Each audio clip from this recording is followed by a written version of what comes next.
Miss Bingley's letter arrived, and put an end to doubt. The very first sentence conveyed the assurance of their being all settled in London for the winter, and concluded with her brother's regret at not having had time to pay his respects to his friends in Hertfordshire before he left the country. Hope was over, entirely over, and when Jane could attend to the rest of the letter, she found little, except the professed affection of the writer, that could give her any comfort. Miss Darcy's praise occupied the chief of it. Her many attractions were again dwelt on, and Caroline boasted joyfully of their increasing intimacy, and ventured to predict the accomplishment of the wishes which had been unfolded in her former letter. She wrote also with great pleasure of her brother's being an inmate of Mr. Darcy's house, and mentioned with rapture some plans of the latter with regard to new furniture. Elizabeth, to whom Jane very soon communicated the chief of all this, heard it in silent indignation. Her heart was divided between concern for her sister and resentment against all others. To Caroline's assertion of her brother's being partial to Miss Darcy, she paid no credit. That he was really fond of Jane, she doubted no more than she had ever done, and much as she had always been disposed to like him, she could not think without anger, hardly without contempt, on that easiness of temper, that want of proper resolution, which now made him the slave of his designing friends, and led him to sacrifice his own happiness to the caprice of their inclinations. Had his own happiness, however, been the only sacrifice, he might have been allowed to sport with it in whatever manner he thought best, but her sister's was involved in it, as she thought he must be sensible himself.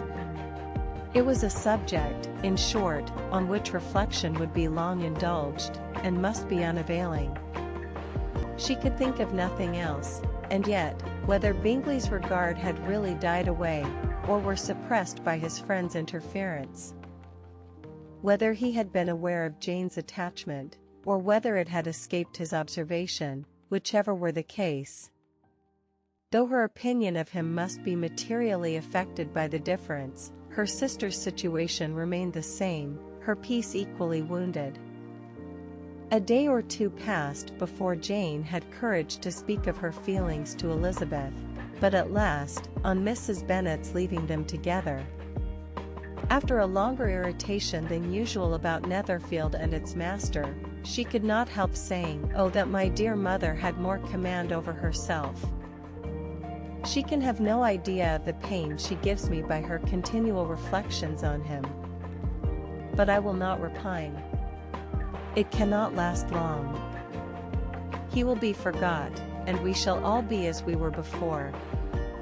Elizabeth looked at her sister with incredulous solicitude, but said nothing. "You doubt me," cried Jane, slightly coloring. "Indeed, you have no reason. He may live in my memory as the most amiable man of my acquaintance, but that is all. I have nothing either to hope or fear, and nothing to reproach him with. Thank God I have not that pain.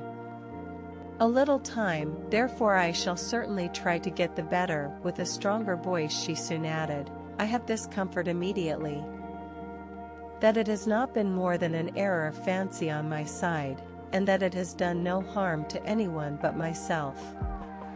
"My dear Jane," exclaimed Elizabeth, "you are too good. Your sweetness and disinterestedness are really angelic.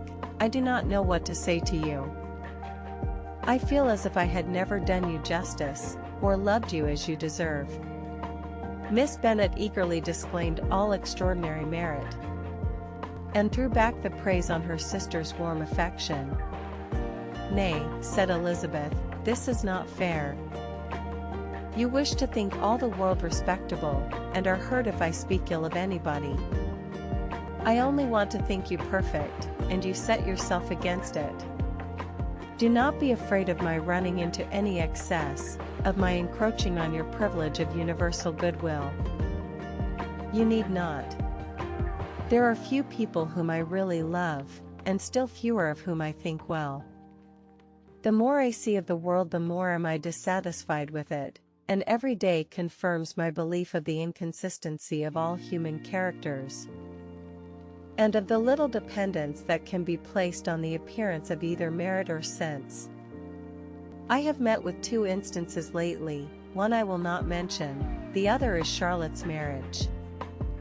It is unaccountable. In every view it is unaccountable. My dear Lizzie, do not give way to such feelings as these. They will ruin your happiness. You do not make allowance enough for difference of situation and temper. Consider Mr. Collins's respectability, and Charlotte's prudent, steady character. Remember that she is one of a large family, that is to fortune it is a most eligible match, and be ready to believe, for everybody's sake, that she may feel something like regard and esteem for our cousin. To oblige you, I would try to believe almost anything.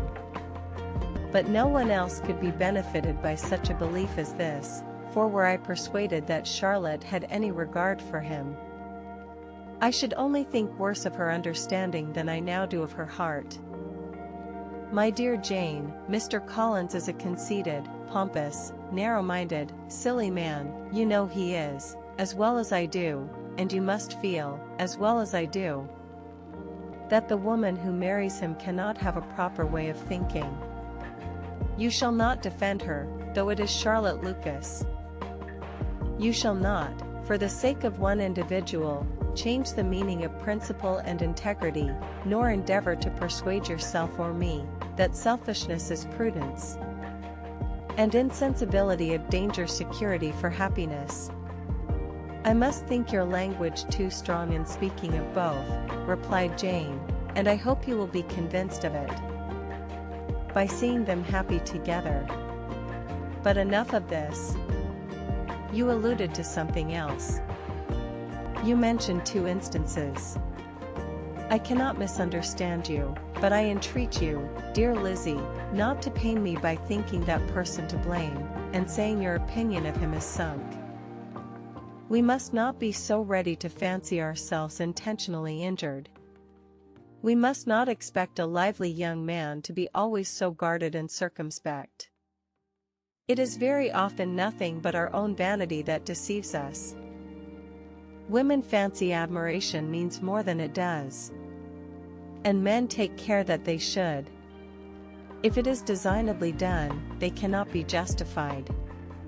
But I have no idea of there being so much design in the world as some persons imagine. I am far from attributing any part of Mr. Bingley's conduct to design, said Elizabeth. But, without scheming to do wrong, or to make others unhappy, there may be error and there may be misery. Thoughtlessness, want of attention to other people's feelings, and want of resolution, will do the business. And do you impute it to either of those? Yes, to the last. But if I go on I shall displease you by saying what I think of persons you esteem. Stop me, whilst you can. You persist, then, in supposing his sisters influence him? Yes, in conjunction with his friend. I cannot believe it. Why should they try to influence him? They can only wish his happiness, and if he is attached to me no other woman can secure it. Your first position is false.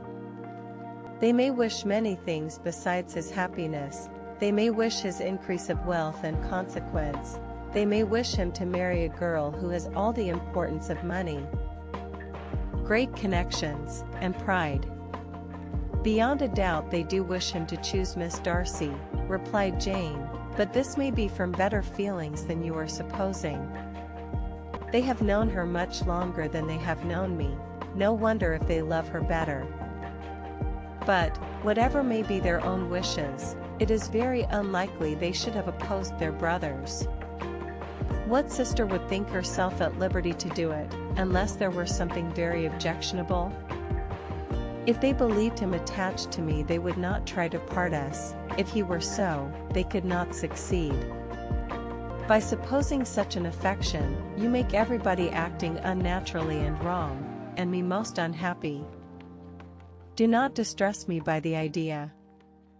I am not ashamed of having been mistaken, or, at least, it is slight, it is nothing in comparison of what I should feel in thinking ill of him or his sisters. Let me take it in the best light, in the light in which it may be understood. Elizabeth could not oppose such a wish. And from this time Mr. Bingley's name was scarcely ever mentioned between them. Mrs. Bennet still continued to wonder and repine at his returning no more, and though a day seldom passed in which Elizabeth did not account for it clearly, there seemed little chance of her ever considering it with less perplexity. Her daughter endeavoured to convince her of what she did not believe herself, that his attentions to Jane had been merely the effect of a common and transient liking, which ceased when he saw her no more. But though the probability of the statement was admitted at the time, she had the same story to repeat every day. Mrs. Bennet's best comfort was, that Mr. Bingley must be down again in the summer. Mr. Bennet treated the matter differently. "So, Lizzie," said he, one day, "your sister is crossed in love, I find. I congratulate her. Next to being married, a girl likes to be crossed in love a little now and then. It is something to think of, and gives her a sort of distinction among her companions. When is your turn to come? You will hardly bear to be long outdone by Jane. Now is your time. Here are officers enough at Meryton to disappoint all the young ladies in the country. Let Wickham be your man. He is a pleasant fellow, and would jilt you creditably." "Thank you, sir, but a less agreeable man would satisfy me. We must not all expect Jane's good fortune." "True," said Mr. Bennet, "but it is a comfort to think that, whatever of that kind may befall you, you have an affectionate mother who will always make the most of it." Mr. Wickham's society was of material service in dispelling the gloom which the late perverse occurrences had thrown on many of the Longbourn family. They saw him often, and to his other recommendations was now added that of general unreserve. The whole of what Elizabeth had already heard, his claims on Mr. Darcy, and all that he had suffered from him, was now openly acknowledged and publicly canvassed. And everybody was pleased to think how much they had always disliked Mr. Darcy before they had known anything of the matter. Miss Bennet was the only creature who could suppose there might be any extenuating circumstances in the case unknown to the society of Hertfordshire. Her mild and steady candour always pleaded for allowances, and urged the possibility of mistakes, but by everybody else Mr. Darcy was condemned as the worst of men.